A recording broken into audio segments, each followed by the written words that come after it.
जोगन मुस्कुराने लगी। इसकी मुस्कुराहट में अजीब किस्म की पुरस्कार दावत थी। ये औरत जवान, खुश शक्ल और सेहतमंद थी, मगर मेरे लिए हराम थी। मैं सख्त आजमाइश में पड़ चुका था। मैंने दिल में खुदा के हुजूर दुआ मांगी कि ऐ खुदा, मुझे इस आजमाइश में पूरा उतरने की तौफीक अता फरमा। अलाव में दरख्तों झाड़ियों की सूखी शाखें डाल दी। अलाव में एक बार फिर छोटे छोटे शोले बुलंद होने लगे। जोगन ने चरस वाली चिलम उठाई, इस पर आग का अंगारा रखा और लंबे लंबे कश लगाने लगी। जब चिलम में से सल्फे की लाट बार बार बुलंद होने लगी तो इसने चिलम मुंह से हटा ली और होंठों में से धुआं खारिज करते हुए चिलम वापिस सीट पर रख दी और अपने जिस्म पर धोती की नाकाफी पल्लू को ठीक करते हुए बोली, सुन मूर्ख, ये काम बड़ा खतरनाक है। महादेव जी की खास पसंद की औरत को इनके भवन से फरार कराना कोई मामूली बात नहीं है, मगर मैं तुम्हारी खातिर ये काम जरूर करूंगी, इसलिए कि मुझे तुम पसंद आ गए हो। जब मुझे कोई मर्द पसंद आ जाता है तो फिर मैं हर काम कर जाती हूँ।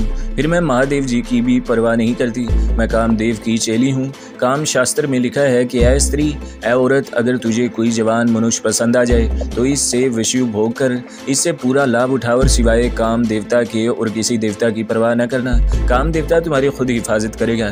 तुम मुझे पसंद आ गए हो, मैं तुमसे विषु भोग करूंगी और काम देवता खुद मुझे महादेव जी के इंतकाम से बचा लेंगे। विषु भोग का मतलब इस वक्त मेरी समझ में नहीं आया। मैं इसको समझना भी नहीं चाहता था। मुझे तो सिर्फ एक ही फिक्र लगा हुआ था कि चाहे मेरी जान चली जाए, मगर किसी तरह अपनी बीवी को इन वहशी किस्म के लोगों के चुंगल से निकाल कर इसे पाकिस्तान पहुंचा दूं। जब इस जोगन ने मुझसे वचन ले लिया कि मैं इसके हर हुक्म की तामील करूंगा तो वह उठकर कुटिया में गई और मेरे लिए थोड़ी सी शकरकंदी और केले ले आई। कहने लगी, थोड़ा और खा लो, तुम्हें भूख लगी होगी। मुझे भूख बिल्कुल नहीं थी, लेकिन जोगन की खुशनुदी हासिल करने के लिए मैंने आधी शकरकंदी उठाकर खा ली। जोगन ने मेरे सामने काफ़ी चरस पी थी, मगर इस पर जैसे इतनी चरस का कोई असर नहीं हुआ था। वो बिल्कुल सही हालत में थी, गुफ्तगू भी ठीक कर रही थी। सिर्फ किसी वक्त मुझे घूर कर देखती और नथने फुलाकर बिन मांस की तरह गहरा सांस ले लेती थी। इस वक्त मुझे इससे ऐसा ही खौफ महसूस होता था जैसा खौफ मुझे बिन मांस को देखकर हुआ था, जिसको जोगन माया देवी ने अपना खामन कहा था। मैं अब ज़्यादा से ज़्यादा तफसीलात मालूम करना चाहता था ताकि मुझे इल्म हो सके कि ये औरत मेरी बीवी को आलोप नगर के खूनी जंगल और महादेव के चुंगल से कैसे निकाल सकेगी। मैंने पूछा, देव जी, क्या तुम मुझे साथ लेकर आलोप नगर की तरफ जाओगी? मैं चाहता हूँ कि अपनी बीवी को तलाश में मैं तुम्हारे साथ ही जाऊँ। वो बोली, मेरे गुरुदेव ने तुम्हें गंगा जल में जड़ी बूटी घोल कर पिलाई है, इसकी वजह से तुम्हारे जिस्म से खास किस्म की बू खारिज हो रही है। इस बू को कोई इंसान महसूस नहीं कर सकता, सिर्फ मैं इसे सूंघ रही हूँ। इस बू की वजह से तुम्हें खूनी जंगल के आदमखोर दरख्त, झाड़ियाँ, सांप, सपोले और बिच्छू, मगरमच्छ कुछ नहीं कहेंगे, बल्कि तुम्हारी बू पाकर भाग जाएंगे। मैंने भी यही जड़ी बूटी पी रखी है, मैं हर साल इसे पीती हूँ। हम दोनों इकट्ठे खूनी जंगल में जाएंगे, मगर आलोप नगर की सरहद पर पहुँचकर मैं रुक जाऊँगी। मैं आगे नहीं जाऊंगी, आगे सिर्फ तुम जाओगे। मैंने पूछा, मुझे वहां जाकर क्या करना होगा? मुझे कैसे पता चलेगा कि मेरी बीवी किस जगह पर है? वो बोली, ये सारी बातें मैं तुम्हें समझा दूंगी, पहले मैं धोती अच्छी तरह बांध लूं, ढीली हो गई है। खबरदार दूसरी तरफ मुंह मत करना, ये मेरा हुक्म है। मैंने कहा, जो हुक्म देवी जी। इसने खड़े होकर धोती उतारी और इसे दोनों हाथों से झटकने लगी। मुझे शर्म आ गई, क्योंकि वो मेरे सामने लालटेन और अलाव की रोशनी में बिल्कुल मादरे ज़ात नंगी खड़ी थी। मैं अपना चेहरा दूसरी तरफ नहीं कर सकता था, मैं मजबूर था। इस अयाश किस्म की जोगन के हुक्म का पाबंद था। मैंने अपना चेहरा इस तरफ किए रखा, लेकिन शर्मो हया के मारे आंखें बंद कर ली। जोगन ने कड़कदार आवाज में कहा, मूर्ख, आंखें खुली रखो, ये मेरा हुक्म है। और मैंने जल्दी से आंखें खोल दी। यकीन करें, मेरी हालत इस आदमी की तरह थी जिसको तैरना ना आता हो और जिसे ज़बरदस्ती दरिया में धक्का दे दिया हो। वो अय्याश किस्म की जोगन माया देवी मेरे सामने उरियाँ थी। इसका बदन इन मूर्तियों की तरह का था, जैसी मूर्तियाँ मैंने जनूबी हिंद के एक मंदिर में देखी थी और जिन्होंने नहायत फाहिश और हैजान खेज पोज बना रखे थे। इसमें कोई शक नहीं कि इसका बदन ऐसा था कि जिसको देखकर आदमी तो क्या जानवर भी एक बार बिदक जाते होंगे। अलाव और लालटेन की रोशनी में इसके जिस्म के उभार और नशीबो फराज नुमायाँ हो रहे थे। वो मेरी तरफ देखकर मुस्कुरा रही थी और अपने बदन को प्यार भी कर रही थी। कहने लगी, मूर्ख, तू मेरा मुराद है, मेरा पति है। मैंने तुझे थोड़े वक्त के लिए अपना खामद बना लिया है, फिर मुझसे क्यों शर्माता है? उठ और उठकर मेरी धोती बांध। मेरे हाथ पांव ठंडे हो रहे थे। मैंने आज तक सिवाय अपनी बीवी के और किसी औरत का बदन नहीं देखा था। दिल में खुदा से माफ़िया मांग रहा था, तौबा इस्तग़फ़ार कर रहा था। मजबूर था, भाग भी नहीं सकता था। मैं उठते हुए हिचकिचाने लगा। जोगन ने कड़क कर कहा, अपने बचन को भूल गया, मेरा हुक्म नहीं माने। तू याद रख, अपनी बीवी से कभी नहीं मिल सकेगा।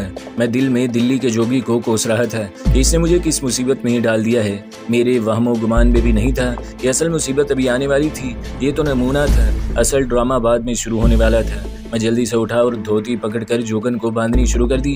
कमर के गिर्द एक बल लपेटा तो जोगन ने मुझे पकड़कर अपने साल लगा लिया। बोली, मूर्ख, तेरा सर क्यों कांप रहा है?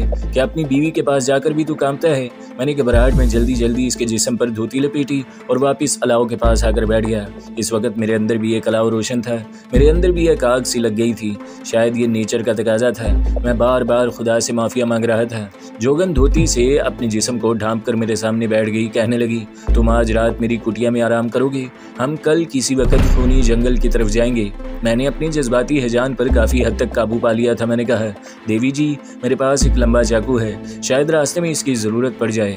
वो बोली, वहाँ चाकू, छुरियां और बंदूकें काम नहीं आएंगी। आलोप नगर देवताओं की नगरी है, वहाँ की दुनिया ही कुछ और है। मेरे साथ जाओगे तो सब मालूम हो जाएगा। अकेले जाते तो रास्ते में ही खत्म हो जाते। मैंने कहा, हम आज रात को ही ना इस मुहिम पर निकल चले। दरअसल मैं रात इस वहशी जोगन की कुटिया में गुजारते हुए घबरा रहा था। वो जलाली अंदाज में बोली, नहीं मूर्ख, हम कल ही जाएंगे। आज रात में काम देवता की पूजा करूंगी, काम देवता को रुचाऊंगी ताकि आलोप नगर के देवता महादेव के खिलाफ वो मेरी मदद करने पर राजी हो जाए और मुझे महादेव के इंतकाम से बचा ले। मैं महादेव से इसकी चहेती अप्सरा यानी तुम्हारी बीवी से छीनने वाली हूँ। अगर काम देवता की मदद मेरे साथ शामिल नहीं होगी तो महादेव हम दोनों को जलाकर भस्म कर देंगे। मैं चुप होकर बैठा रहा। रात गहरी होती जा रही थी। जोगन ने चर्च की एक और चिलम पी ली। इस दौरान वही बिनमांस खर खर करता एक बार फिर जंगल की तारीकी से निकलकर चबूतरे के पास आ गया, जिसको जोगन ने अपना खामन जाहिर किया था। वो जोगन की तरफ देखकर गर्दन हिला रहा था और अपने सीने को दोनों हाथों से पीट रहा था। जोगन ने इसकी तरफ देखकर कहा, मरा क्यों जाता है? थोड़ी देर के लिए बैठ जा, बैठ जा। बिनमांस जैसे इसकी जुबान समझ रहा था, वो फौरन वहीं बैठ गया। जोगन ने चिलम नीचे रख दी। इसकी आंखों में दुनिया जहान का खुमार था। कहने लगी, बंदर और बिनमांस हमारे धर्म में देवता का दर्जा रखते हैं। हनुमान जी बंदरों के सरदार थे। उन्होंने हमारे भगवान रामचंद्र की मदद की थी और अपनी फौज के साथ रामचंद्र जी के साथ मिलकर लंका पर चढ़ाई की थी और लंका को आग लगा दी थी। तब से बंदरों के अंदर एक नई शक्ति पैदा हो गई है।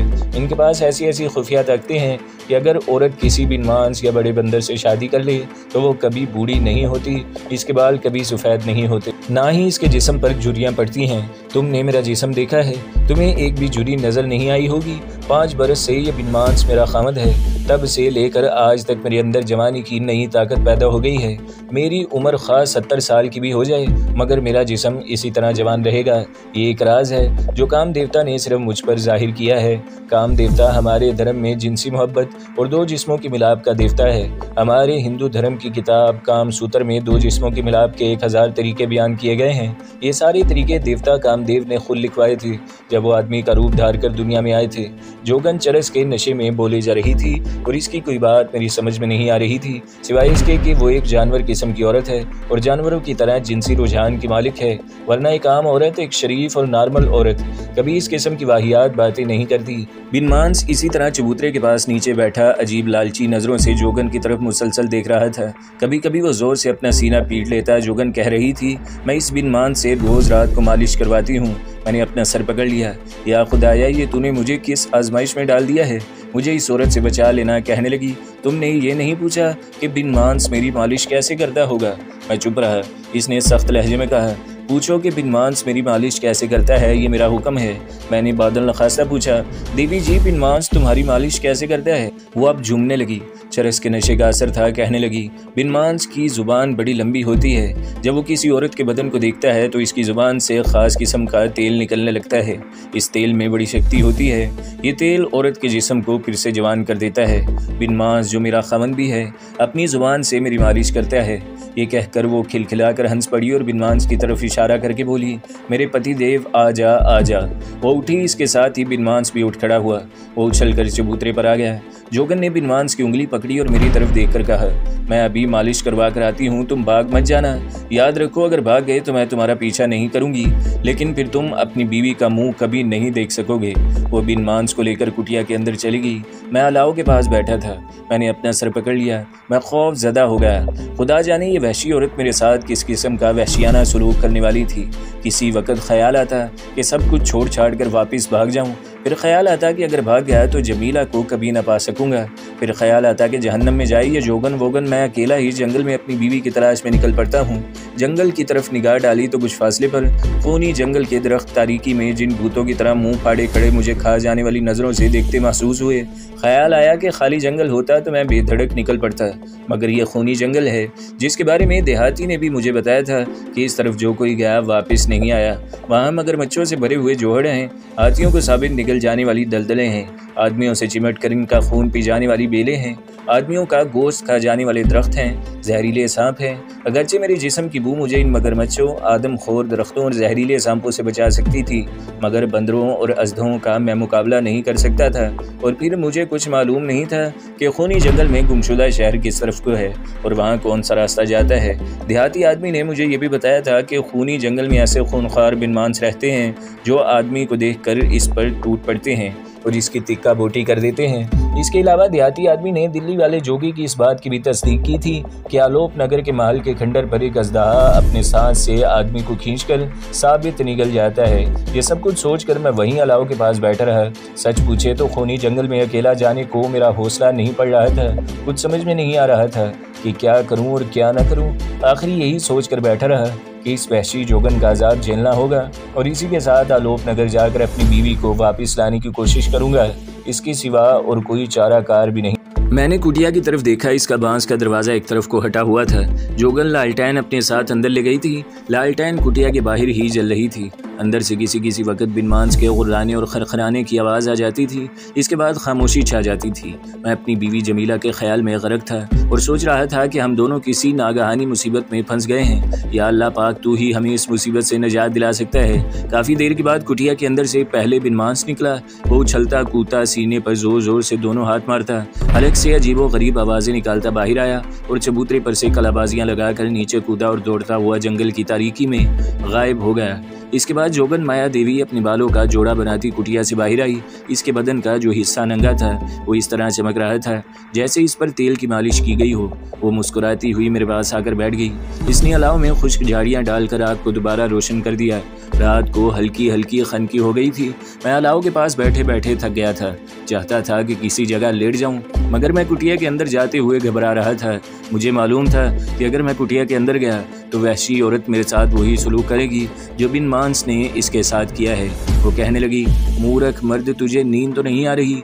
मैंने कहा, नहीं देवी जी। वो हंस पड़ी, अभी तो सारी रात पड़ी है। अभी मुझे तुम्हारे साथ मिलकर काम देवा की पूजा पाठ करनी है। मेरा जिस्म लर्ज कर रह गया। खुदा ही बेहतर जानता था कि मेरे साथ ये औरत क्या सलूक करने वाली थी। वो बोली, मैं तुम्हारे लिए कुछ खाने पीने को लाती हूँ। वो वापस कुटिया में चली गई। वापस आई तो इसके हाथ में बांस की बड़ी चंगेर थी जिसमें केले, शरीफे और शकरगंदी थी। चंगेर इसने मेरे पास आकर रख दी और कहा, लो मज़े से खाओ। इसके साथ तुम पानी नहीं पियोगे, सोमरस पियोगे। सोमरस का मैंने सुना ज़रूर था मगर कभी पिया नहीं था। ढाके में एक हिंदू पुजारी हुआ करता था। इसकी ज़ुबानी सुन रखा था कि सोमरस हिंदुओं के देवता पिया करते हैं। ये इनका पसंदीदा मशरूब है। मैं यही समझा कि यह भी गंगा जल की तरह का कोई पानी होगा। वो एक बार फिर उठकर कुटिया में गई और सिल्वर का एक जग और मिट्टी का प्याला लेकर आ गई। कहने लगी, तुमने कभी सोमरस पिया है? मैंने कहा, नहीं देवी जी। क्या गंगा जल की तरह किसी दरिया का पानी होता है? वो बोली, सोमरस सिर्फ देवता लोग पीते हैं। मैं चूँकि काम देवता की भक्तनी हूँ इसलिए काम देवता खुद आकर मुझे सोमरस दे जाते हैं। तुम पियोगे तो तुम्हारा दिमाग रोशन हो जाएगा। मैंने डरते डरते कहा, देवी जी मुझे सोमरस न पिलाएं तो आपकी मेहरबानी होगी। वो गुस्से में बोली, क्या अपना वचन भूल गए हो? ये मेरा हुक्म है, तुम्हें मानना ही पड़ेगा। तुमने अगर सोमरस न पिया तो काम देवता की पूजा अधूरी रह जाएगी। काम देवता की पूजा अधूरी रह गई तो वो तुम्हारी बीवी को महादेव की कैद से निकालने में मेरी मदद नहीं करेंगे। क्या तुम ये चाहते हो कि तुम्हारी बीवी तुम्हें न मिले? मैंने जल्दी से कहा, नहीं देवी, मैं ये हरगिज़ नहीं चाहता। मैं सोमरस ज़रूर पीऊँगा। इसने सिल्वर के जग में से सोमरस निकालकर मिट्टी के प्याले में डाला और प्याला मेरी तरफ बढ़ाते हुए कहा, लो इसे पी जाओ, आहिस्ता आहिस्ता पीना। मैंने बड़ी बेदिली से प्याला होंठों के साथ लगाया तो मुझे ऐसी तेज बू आई जैसे मेरे सामने किसी ने स्प्रिट का ड्रम खोल दिया हो। मैंने बेख्तियार होकर प्याला पीछे कर दिया। क्यों? जोगन ने डांट कर कहा, क्या हुआ है? सोमरस के प्याले की बेइज्जती की तो काम देवता नाराज हो जाएगा, इसे पी जाओ। मैंने नाक बंद करके प्याला होंठों से लगाया और छोटे छोटे घूंट लगाने लगा।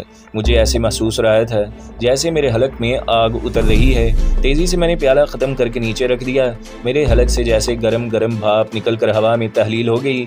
और हलक इंतहाई कड़वा हो गया। जोगन ने मुझे केला छील कर दिया।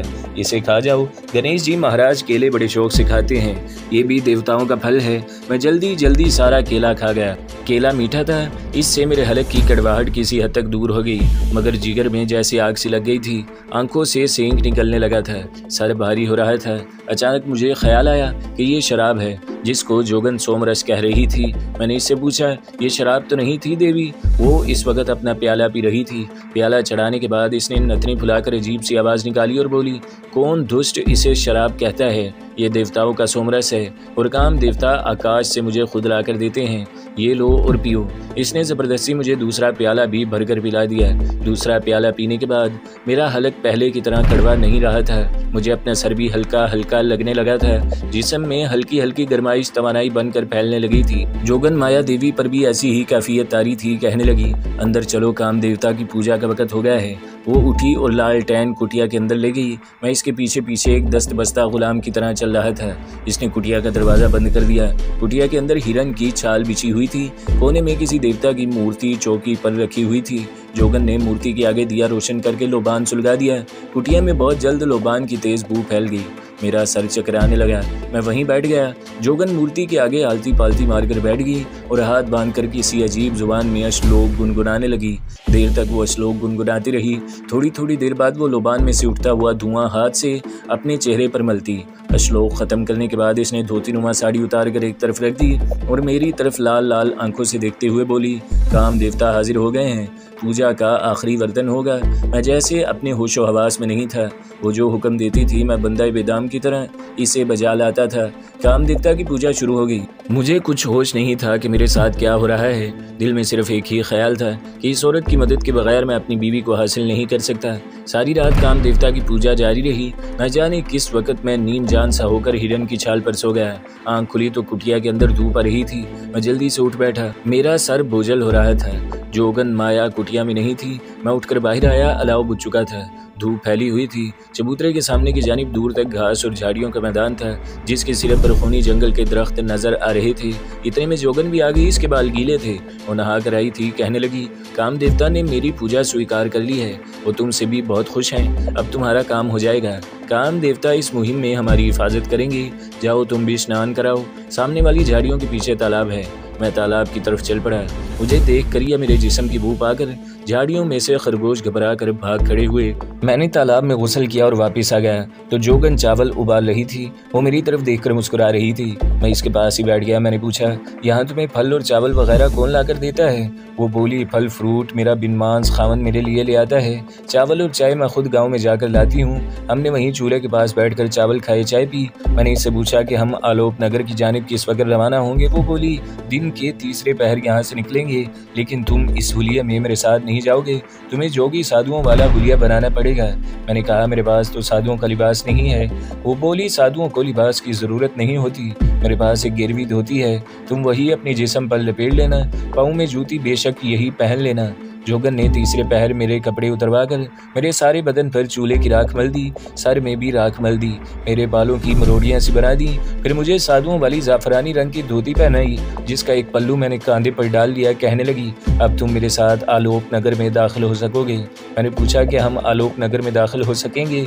वो बोली, तुम देखते जाओ कि मैं तुम्हारे लिए क्या कुछ नहीं करती। रात तुमने काम देवता को खुश कर दिया है। मेरी पूजा स्वीकार हो गई है। काम देवता हमारी मदद करेगा। जब हम आलोक नगर में दाखिल होंगे तो तुम गूंगे बहरे बन जाओगे। फिर तुम्हारा नाम हरि भगत होगा। कोई तुमसे बात करेगा तो तुम ये जाहिर करोगे तुम कुछ नहीं सुन रहे, तुम कुछ बोलोगे भी नहीं। मैंने जोगन की नजरें छुपाकर कमांडो चाकू अपनी धोती में छुपा कर रख लिया। कुछ पता नहीं था कि आगे चलकर हालात क्या शक्ल इख्तियार कर लें। जोगन ने भी जोगनों वाला हुलिया बना लिया। माथे पर तिलक की 3 सुर्ख लकीरें डाल ली। बालों को शानों पर खुला छोड़ दिया। हाथ में तरशोल पकड़ लिया। हम तीसरे पहर कुटिया से निकलकर अपनी मुहिम पर रवाना हो गए।